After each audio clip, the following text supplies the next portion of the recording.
ಇತ್ತೀಚೆಗಷ್ಟೇ ಅಮೆರಿಕ ಅಧ್ಯಕ್ಷ Donald Trump ಅವರು ಚೀನಾಗೆ ಭೇಟಿಯನ್ನು ನೀಡ್ತಾರೆ. ಅಲ್ಲಿ ಚೀನಾ ಅಧ್ಯಕ್ಷರನ್ನ ಭೇಟಿಯಾಗ್ತಾರೆ, ಒಂದಷ್ಟು ಮಾತುಕತೆಗಳನ್ನು ಕೂಡ ನಡೆಸ್ತಾರೆ. ಈ ಭೇಟಿಯ ಬೆನ್ನಲ್ಲೇ ರಷ್ಯಾ ಅಧ್ಯಕ್ಷರು ಚೀನಾಗೆ ಬಂದು ಚೀನಾ ಅಧ್ಯಕ್ಷರನ್ನ ಭೇಟಿಯಾಗಿದ್ದಾರೆ.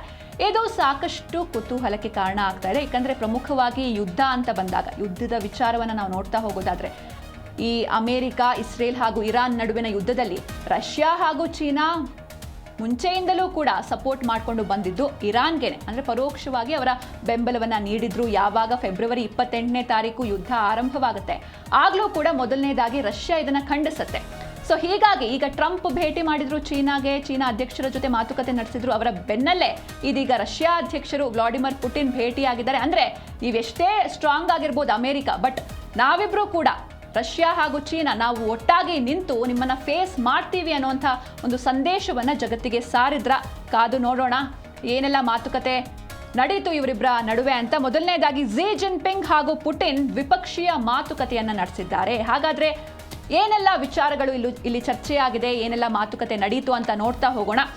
ಅಮೆರಿಕ ವಿರುದ್ಧ ರಷ್ಯಾ ಮತ್ತು ಚೀನಾ ಜಾಗತಿಕ ಶಕ್ತಿ ಸಮತೋಲನವನ್ನ ಇಲ್ಲಿ ಪ್ರದರ್ಶನ ಮಾಡ್ತಾ ಇದೆ. ನೀವು ಹೌದು, ಸಾಕಷ್ಟು ಶಕ್ತಿ ಇರ್ಬೋದು, ಸಾಕಷ್ಟು ಮಿಲಿಟರಿ ಪವರ್ ಇರ್ಬೋದು, ಆದರೆ ನಾವು ಏನು ಕಮ್ಮಿ ಇಲ್ಲ, ನಿಮ್ಮ ಎದುರು ಅಷ್ಟೇ ಬ್ಯಾಲೆನ್ಸ್ ಆಗಿದ್ದೀವಿ ಅಂತ ಪ್ರೂವ್ ಮಾಡ್ತಾ ಇದೆ. ಹಾಗೆ ಇರಾನ್ನ ಬಿಕ್ಕಟ್ಟು ಮತ್ತು ಇಂಧನ ಭದ್ರತೆ, ಇದರಿಂದ ಚೀನಾ ಹಾಗೂ ರಷ್ಯಾಗೆ ಆತಂಕ ಎದುರಾಗಿದೆ. ಯಾವ ರೀತಿ? ಏಕೆಂದರೆ ನಾವು ಈ ಹಿಂದೆಯೂ ಕೂಡ ಜಿ ಕನ್ನಡ ನ್ಯೂಸ್ DNA ಈ ವಿಷಯ ಹೇಳ್ತಾನೆ ಇದ್ವಿ. ಇರಾನ್ ತೈಲದ ವಿಚಾರವಾಗಿ ತನ್ನ ಸುತ್ತಮುತ್ತಲಿನ ಅಥವಾ ಹಲವಾರು ರಾಷ್ಟ್ರಗಳ ಜೊತೆ ಒಂದಿಷ್ಟು ವ್ಯವಹಾರವನ್ನ ಹೊಂದಿದೆ. ಆದರೆ ಇಲ್ಲಿ ಕಂಪ್ಲೀಟ್ ಆಗಿ ಆ ಹಾರ್ಮುಜ್ ಜಲಸಂಧಿಯ ಸುತ್ತಮುತ್ತ ಎಲ್ಲ ಅಮೆರಿಕ ನೌಕಾಪಡೆಯು ಸುತ್ತುವರೆದಿದೆ. ಹೀಗಾಗಿ ಇರಾನ್ ಕಡೆಯಿಂದ ಚೀನಾ ಅಥವಾ ರಷ್ಯಾಗೆ ಹೋಗ್ತಾ ಇದ್ದಂತಹ ತೈಲ ಸರಬರಾಜು ಏನಿದೆ, ಇದು ಚೀನಾಗೆ ಹೋಗ್ತಾ ಇದ್ದಂತಹ ತೈಲ ಸರಬರಾಜಲ್ಲಿ ಸ್ವಲ್ಪ ವ್ಯತ್ಯಾಸ ಆಗಿದೆ. ಚೀನಾ ಹಾಗೂ ರಷ್ಯಾ ಎರಡೂ ಇರಾನ್ನ ಮಿಲಿಟರಿ ಮತ್ತು ತಂತ್ರಜ್ಞಾನ ಪಾಲುದಾರರ ರಾಷ್ಟ್ರ ಆಗಿದೆ. ಹೀಗಾಗಿ ಯಾವತ್ತಿದ್ರೂ ಅವರ ಸಪೋರ್ಟ್ ಇರಾನ್ ಕಡೆಗೆ ಇರುತ್ತೆ. ಅಮೆರಿಕ ಅಧ್ಯಕ್ಷರು ಬಂದು ಮಾತಾಡ್ಕೊಂಡು ಹೋಗಿರಬಹುದು, ಬಟ್ ನಮ್ಮ ಸಪೋರ್ಟ್, ನಾವಿಬ್ರು ಒಟ್ಟಾಗಿ ನಿಂತು ನಾವು ಯಾವತ್ತಿದ್ರೂ ಇರಾನ್ ಕಡೆಗೆ ಇರ್ತೀವಿ. ನಿಮ್ಮ ಒಂದಿಷ್ಟು ನಿಲುವುಗಳು ಯಾವತ್ತೂ ಕೂಡ ನಮಗೆ ಇಂಪ್ರೆಸ್ ಮಾಡೋದಿಲ್ಲ ಅಂತ ಮತ್ತೊಮ್ಮೆ ಪ್ರೂವ್ ಮಾಡಿದ್ದಾರೆ. ಇದರ ನಡುವೆ ಟ್ರಂಪ್ ವಿರುದ್ಧ ರಾಜತಾಂತ್ರಿಕ ಸಮರವನ್ನ ಸಾರೋದಕ್ಕೆ ರಷ್ಯಾ ಹಾಗೂ ಚೀನಾ ಮುಂದಾಗಿದೆ. ಈ ರೀತಿ ಅನುಮಾನ ಯಾಕೆ ಬರ್ತಾ ಇದೆ ಅಂದ್ರೆ, ಟ್ರಂಪ್ ಅವರು ಭೇಟಿ ಮಾಡಿ ಹೋದ ಬೆನ್ನಲ್ಲೇ ರಷ್ಯಾ ಅಧ್ಯಕ್ಷರು ವ್ಲಾಡಿಮಿರ್ ಪುಟಿನ್ ಚೀನಾಗೆ ಬಂದಿರೋದು ಈ ರೀತಿ ಒಂದಷ್ಟು ಅನುಮಾನಗಳನ್ನ ಸೃಷ್ಟಿ ಮಾಡೋದಕ್ಕೆ ಕಾರಣ ಆಗ್ತಾ ಇದೆ.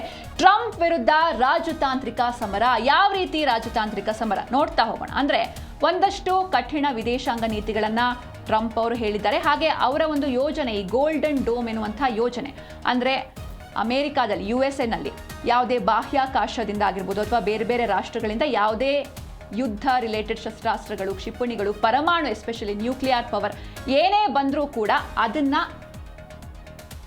ಅದು ಆ ಗೋಲ್ಡನ್ ಡೋಮ್ ಎನ್ನುವಂತಹ ಯೋಜನೆ ಇಡೀ USA ಪ್ರೊಟೆಕ್ಟ್ ಮಾಡುತ್ತೆ. ಅಂತಹ ಒಂದು ಯೋಜನೆ. ಇದಕ್ಕೆ ಜಂಟಿಯಾಗಿ ರಷ್ಯಾ ಹಾಗೂ ಚೀನಾ ವಿರೋಧವನ್ನ ವ್ಯಕ್ತಪಡಿಸ್ತಾ ಇದೆ. ಅಮೆರಿಕಾದ ಏಕಪಕ್ಷೀಯ ನಿರ್ಧಾರ ತಡೆಗೆ ಚೀನಾ ಹಾಗೂ ರಷ್ಯಾ ಒಗ್ಗಟ್ಟಾಗಿದೆ. ಅಮೆರಿಕಾದ ಗೋಲ್ಡನ್ ಡೋಮ್ ಯೋಜನೆಗೆ ಜಂಟಿಯಾಗಿ ತಮ್ಮ ಪ್ರತಿರೋಧವನ್ನು ಕೂಡ ವ್ಯಕ್ತಪಡಿಸ್ತಾ ಇದೆ. ಹಾಗೆ ಇವರಿಬ್ಬರ ಭೇಟಿಯಲ್ಲಿ 20 ಮಹತ್ವದ ಒಪ್ಪಂದಗಳು ಹಾಗೂ ಆರ್ಥಿಕ ಬಲವರ್ಧನೆಗೆ ಸಹಿಯನ್ನು ಕೂಡ ಹಾಕಲಾಗಿದೆ ಎನ್ನುವಂತಹ ಮಾಹಿತಿಗಳು ಸಿಗ್ತಾ ಇದೆ.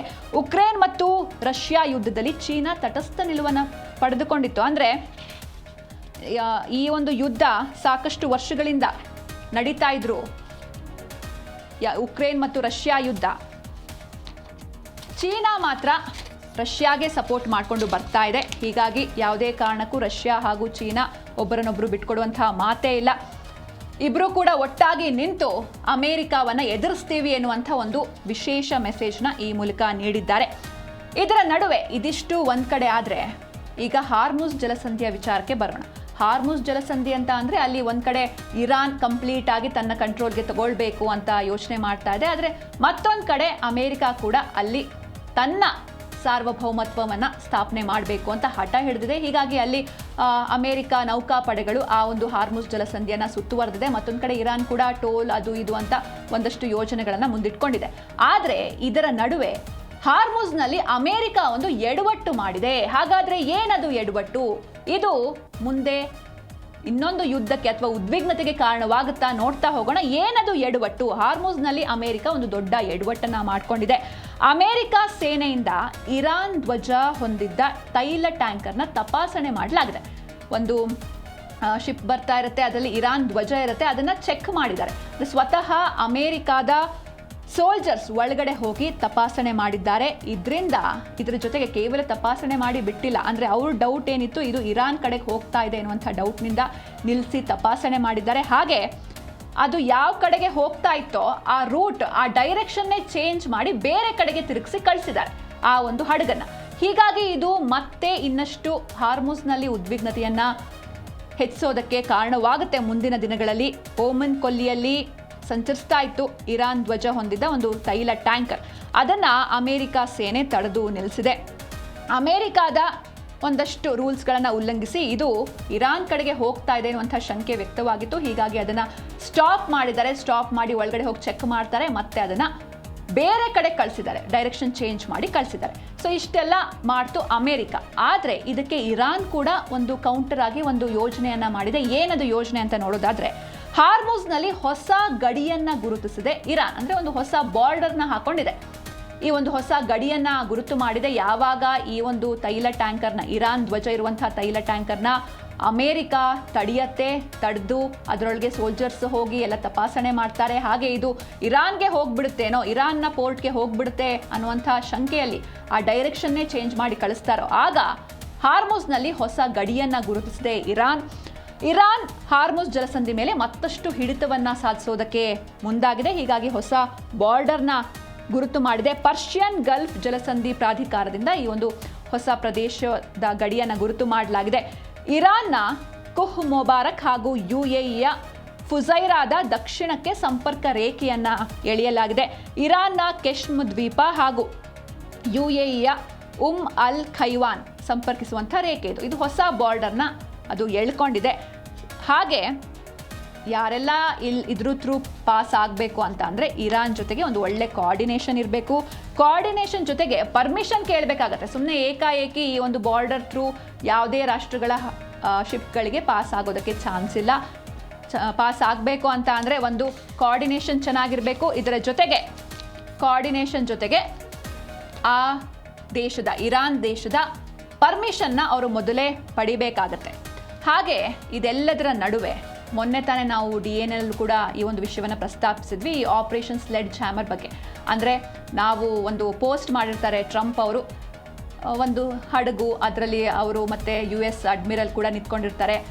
ಒಂದು ಮಹಾಯುದ್ಧದ ಎಚ್ಚರಿಕೆಯನ್ನು ಆ ಪೋಸ್ಟ್ ಮೂಲಕ ಇರಾನ್ಗೆ ನೀಡಿದರು. ಒಂದು ಭೀಕರ ದಾಳಿಯನ್ನು ಮಾಡ್ತೀವಿ, ಮಹಾಯುದ್ಧವನ್ನು ಮಾಡ್ತೀವಿ, ಅಕಸ್ಮಾತ್ ನಮ್ಮ ಬೇಡಿಕೆಗಳಿಗೆ ಇರಾನ್ ಒಪ್ಪಲಿಲ್ಲ ಅಂತ ಅಂದರೆ ಇರಾನ್ ಕಂಪ್ಲೀಟ್ ಆಗಿ ಸರ್ವನಾಶ ಆಗುತ್ತೆ ಅಂತ ಡೊನಾಲ್ಡ್ ಟ್ರಂಪ್ ಹೇಳಿದ್ರು. ಇದಕ್ಕೆ ಇರಾನ್ ಇದೀಗ ತಿರುಗೇಟು ನೀಡಿದೆ. ಟ್ರಂಪ್ಗೆ ಇರಾನ್ ತಿರುಗೇಟು ನೀಡಿದೆ. ಯಾವ ರೀತಿ ರಿಯಾಕ್ಟ್ ಮಾಡಿದೆ ಅಂತ ನೋಡ್ತಾ ಹೋಗೋದಾದ್ರೆ, ಅಕಸ್ಮಾತ್ ಏನಾದರೂ ಇರಾನ್ ಜೊತೆ ಒಪ್ಪಂದ ನಡೀಲಿಲ್ಲ ಅಂತ ಅಂದರೆ ಮತ್ತೊಮ್ಮೆ ದಾಳಿ ಆಗುತ್ತೆ ಅಂತ ಟ್ರಂಪ್ ಹೇಳಿದ್ರು.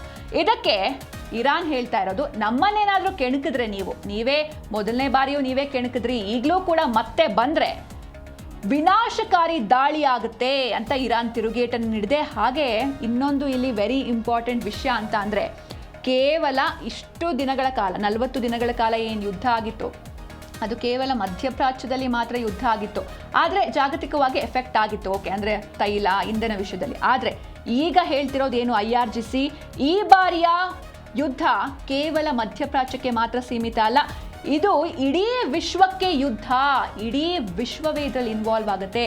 ಇಡೀ ವಿಶ್ವದ ಮೇಲೆ ಇಷ್ಟು ದಿನ ಪರೋಕ್ಷವಾಗಿ ಎಫೆಕ್ಟ್ ಆಗಿತ್ತು, ಬಟ್ ಈಗ ಡೈರೆಕ್ಟ್ ಆಗಿ ಎಫೆಕ್ಟ್ ಆಗುತ್ತೆ ಅಂತ ಹೇಳ್ತಾ ಇದೆ IRGC. ಜಾಗತಿಕ ಮಾರುಕಟ್ಟೆ ಮತ್ತು ಆರ್ಥಿಕತೆಯ ಮೇಲೆ ಈ ಯುದ್ಧ ಪರಿಣಾಮವನ್ನ ಬೀರುತ್ತೆ ಅಂತ IRGC ಎಚ್ಚರಿಕೆಯನ್ನು ಕೂಡ ನೀಡಿದೆ. ಹಾಗಾದ್ರೆ ಏನಾಗುತ್ತೆ, ಅಕಸ್ಮಾತ್ ಏನಾದರೂ ಡೊನಾಲ್ಡ್ ಟ್ರಂಪ್ ಅವರು ಈ ಹಿಂದೆಯೂ ಕೂಡ ಅವರೇ ಮೊದಲನೇದಾಗಿ ದಾಳಿಯನ್ನ ನಡೆಸ್ತಾರೆ, ಅದಕ್ಕೆ ಇರಾನ್ ಏನು ಸುಮ್ಮನೆ ಕೂರೋದಿಲ್ಲ.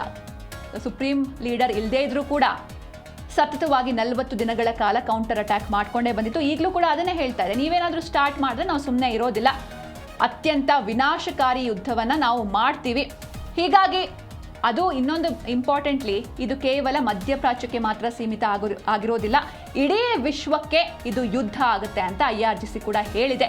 ಸೊ ಹೀಗಾಗಿ ಮುಂದಿನ ದಿನಗಳಲ್ಲಿ ಯಾವ ರೀತಿ ಆಗುತ್ತೆ, ಆಲ್ರೆಡಿ ಬೇರೆ ಬೇರೆ ರಾಷ್ಟ್ರಗಳು ತತ್ತರಿಸಿ ಹೋಗ್ತಾ ಇವೆ ಇಂಡೈರೆಕ್ಟ್ ಎಫೆಕ್ಟ್ ಇಂದ. ಬಟ್ ಡೈರೆಕ್ಟ್ ಆಗಿ ಎಫೆಕ್ಟ್ ಆದ್ರೆ ಇನ್ನೂ ಏನೆಲ್ಲ ಆಗುತ್ತೆ ಅಂತ ಕಾದು ನೋಡ್ಬೇಕಿದೆ.